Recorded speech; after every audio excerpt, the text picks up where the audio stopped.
Okay guys, so we made it to our first stop towards Fez, called Valley des Is. It's incredible. It kind of looks like the Grand Canyon kind of, but obviously a little bit smaller. But it looks so cool, especially from way up here. Plus we're like on the edge. So we made it to our next stop called Barrage Hassan Adafid. Something like that. So he said that this water comes here from the Atlas Mountains, which is extremely far away. And it's basically like a dam. Yes.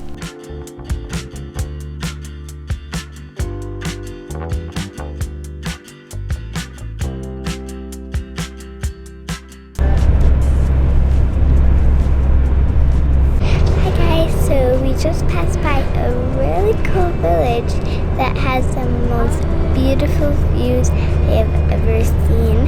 There's like mountains on that side and this side and this side.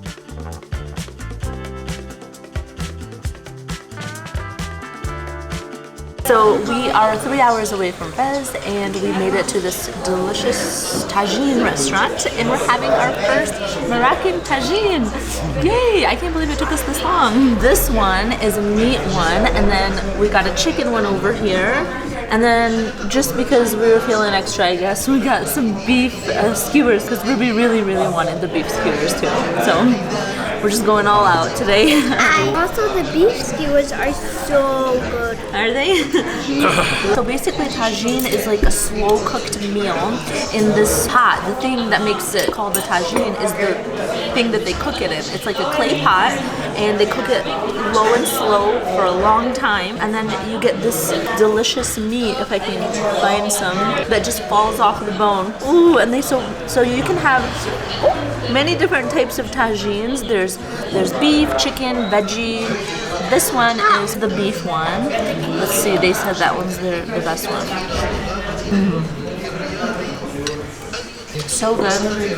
The meat is so tender. The seasonings they use here are so perfectly blended. It makes the whole dish so good. And the veggies, they just fall apart in your mouth. So yummy. Alright, so this one is the chicken one. Ooh. Don't touch that pot. Well, that's hot. Ooh. Oh god, the chicken is so juicy. It just falls apart. Look at this bone. Look at the meat just fell off it. That means it's really ready to just lip off that bone. It's ready to fall in my mouth. That's what that means. Alright guys, so we finally made it to Fez. It was an extremely long journey. There was police stoppages. A couple people got arrested probably, I don't know. We finally made it here. It was an interesting journey to find it, our actual apartment, because there was like a miscommunication. Like host only spoke French, but we finally found it in the dark alleyway. But when you come in, you got this huge open entranceway to this extremely long and extremely comfy looking couch. I'm extremely excited to sit on that. Fit 10 people. Yeah. It's old style. It's Mejlis style couch. That's what they call it. Mejlis. Then we got a TV. We got a nice painting up there. We got this cool couch. This is the window. We got a cool egg chair. Then in here we got the first bedroom. We got this bed. Hold on. We got this bed here. Not bad. It's not bad. Looks comfy, cozy. Does what it needs to. This room we got the La Toilette. La business happens there. And in here we got a shower, sink, towels, basic essentials. And here we got the kitchen setup. We got a decent sized kitchen actually. We have all the essentials we need. Unfortunately, Ruby's here. We have a washer, which is extremely exciting. Yes, especially after being in the desert for 3 days. Or living in the van basically. And also my socks are still all sandy. And we need to give all of our socks a little wash.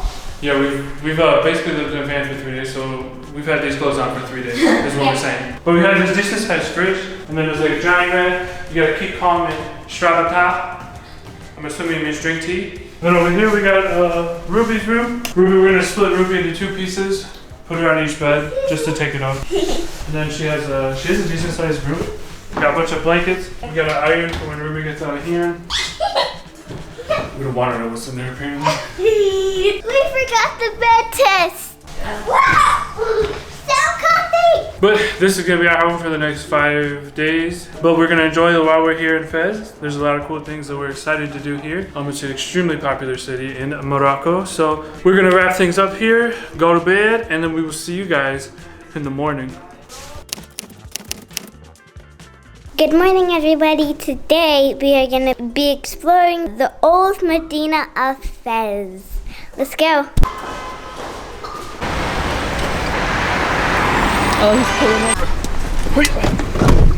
So we just grabbed a petite taxi and we're on our way to Bab Bajoul. Definitely the cheapest ways to get around besides walking.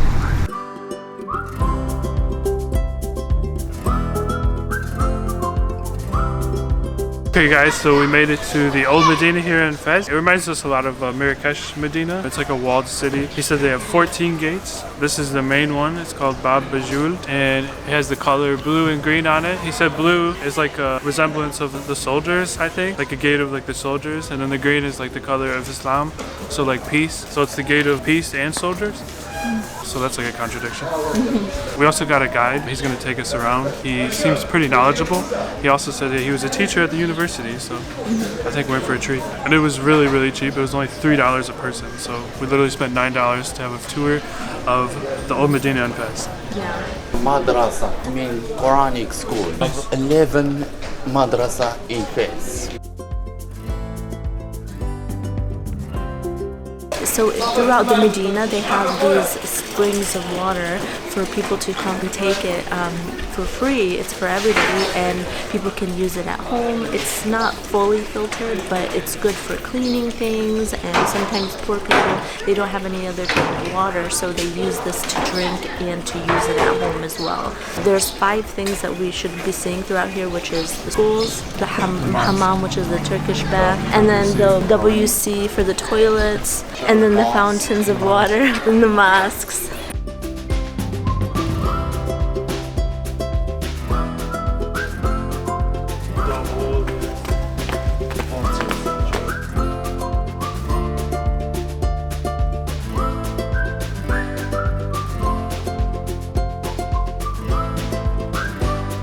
So our guide just told us the difference between a riad and a traditional home, which is called dar, as the riad actually consists of 5 trees, a swimming pool, a garden, and like a fountain. And then that's how you can tell that that's a riad, is because it's like a palace, like a very fancy house. And then the dar is just a regular traditional Moroccan house. Now I'm going up some stairs to go see a really cool view of the whole Medina. It's gonna be so cool. Oh wow, it is so beautiful. That's why I want to bring you here first. Oh my gosh, it's so big. Look, there's a dog on the roof. Wow, this is beautiful. Okay guys, so he brought us to this really cool viewpoint. You can see all of Fez. Also up here is the public cemetery. So behind me, there's a bunch of bodies buried here. Also, this guy is using it to dry out some leather, which is a pretty big thing that they make here. And this is a really cool viewpoint. He said that Fez is divided in between 2 parts. There's the Spanish side and then the Algerian side. So it's like separate between them. And you can see the oldest university in the world. You can see the top of it from up here, so that's pretty cool too. And now we're about to head down and check out more of the old city.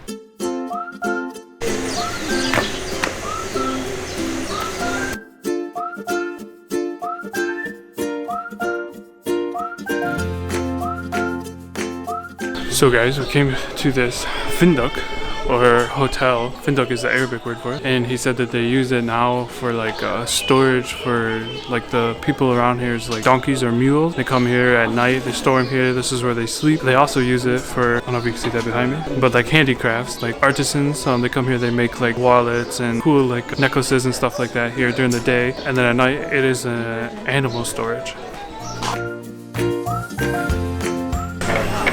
Really, this is where they make all the ceramics and stuff. So we've just come into a traditional pottery making place where they make all kinds of ceramics, all here by hand. Look at that. This is all by hand. Yeah, we could see it. So beautiful.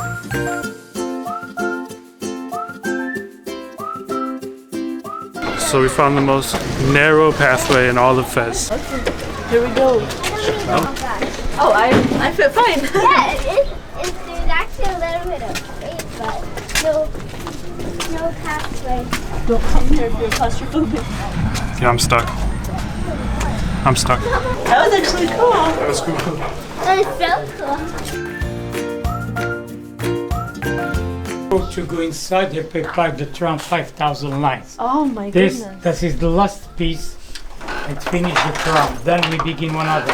And in take 2 days, we put it inside of shuttle. Here, this is the shuttle with cat. Oh wow. When he put shuttle under the hand, the shuttle go and back.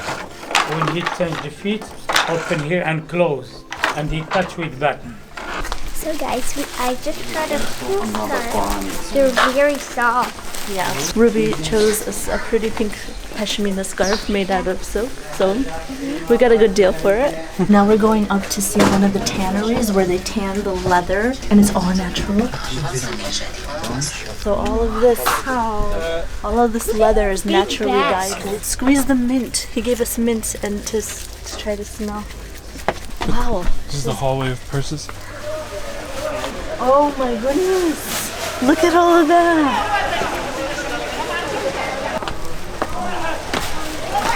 That was all stuff that they made here and they dyed it. Yeah, and Yeah. you can see how they make it. Have this water with natural things that they use to dye it, like saffron, like natural herbs, to change the color of it, and then they put it out in the sun. Now you are in the biggest and the famous and the oldest tannery in all Morocco. Back to 13th century old. More than 1,000 people work here, but work just in morning. National Geographic mentions said this is second hard drop in the wood. The first process will put leather in the white area, in the lime and the pigeon lime for take the hair of the skin, pigeon ammoniac acidic for stretch and make soft. 2 weeks there, and all people work there by protection glove in the boot because ammoniac and the lime it's very dangerous for skin. Also the smell will come from pigeon. That's for the skin, but smell it's not dangerous, that's bad, it's natural smell. Then we put leather in the color. Every week we empty the vats and make new color, like a red from poppy flowers, orange henna, blue indigo cobble, green mint, brown cedar wool, and yellow not in the dyers. Yellow we make in the terrace by hand because yellow is expensive color, saffron. How do they do it, Ruby? So first they have it in the white bins, Yeah. so they can make it white. The next step they do is they get the colors. In the bins, yeah. And then they dye it. Yeah, and then they just throw them in there and squish Yeah, them. this is super fascinating. National Geographic said that this is the second hardest job in the world because of how demanding it is on your body, and when you're in that cold water all day long, it's super hard for you, and you're lifting the leather all day. It's very hard, and you can definitely see it's pretty intense. To this day, they still use the basic natural dyeing process of making it all by natural herbs and things that we have, like the pigeon poop and the lemon and all the herbs, and instead of just using like chemicals and bleach and all of that. So that's super, super fascinating. It has this really weird smell to it too. Oh yeah. It's like on the verge of like throwing up. It's very strong, but I think maybe that's why they gave us the mints. Yeah, The 100 mints definitely help. That's So why they gave us the mint. so just keep the mint with you and it won't be so strong. It smells like wet cat poop and Or pigeon poop. pigeon lemon? wet pigeon poop with lemon, lemony wet pigeon poop.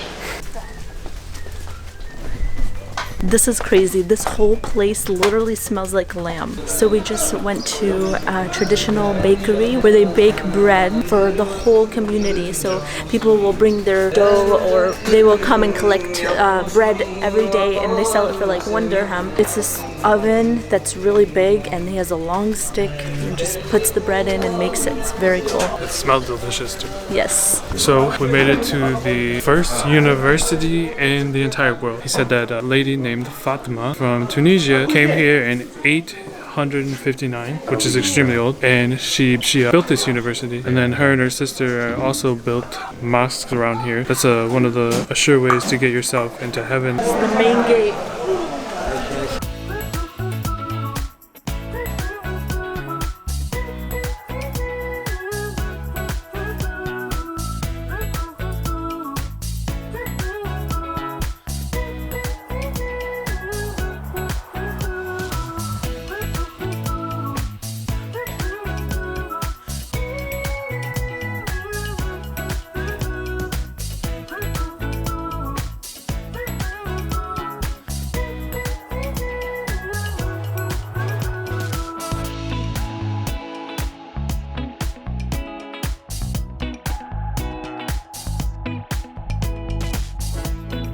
Alright, you guys, so we have just concluded our tour and it was so awesome. Like, it's so cool because we were able to see the whole city of Fez through a local's eyes, and it really felt like we were immersing ourselves in the culture, or like understanding how they live life here in the Medina and how they used to live and all of their norms and everything. It was so special, and I highly recommend you take the same tour. And our tour guide Rashid was so awesome with explaining everything. So I highly recommend, if you ever come to Morocco or Fez, to take his tour. We'll leave the information down below in the description box. But now we have just stopped at this random restaurant on the side of the street because we were super hungry. We have to get back in a little bit. So I've gotten some Moroccan mint tea because you can never have enough of that, and this is a very big glass, so I'm super excited about that. And then they've brought us some bread and these delicious olives mixed with what they call harissa, and this like a chili paste. It's very salty. And then we've also got like a lentil soup. How does it taste, Ruby? It tastes good. Yeah? Really good. We're just trying it already. It's too good. Okay guys, so we got our meals. I got the couscous, the chicken, so we're about to dive in. Yeah, that one looks loaded too. Yeah, it does. Oh wow, that's so good. Probably the best couscous with chicken that I've had, yeah. And then I got over here the tagine, the chicken tagine, and look at it, it's still bubbling. One of my teeth fell out, so now it's going to be a little hard to chew this, but Yummy. very good.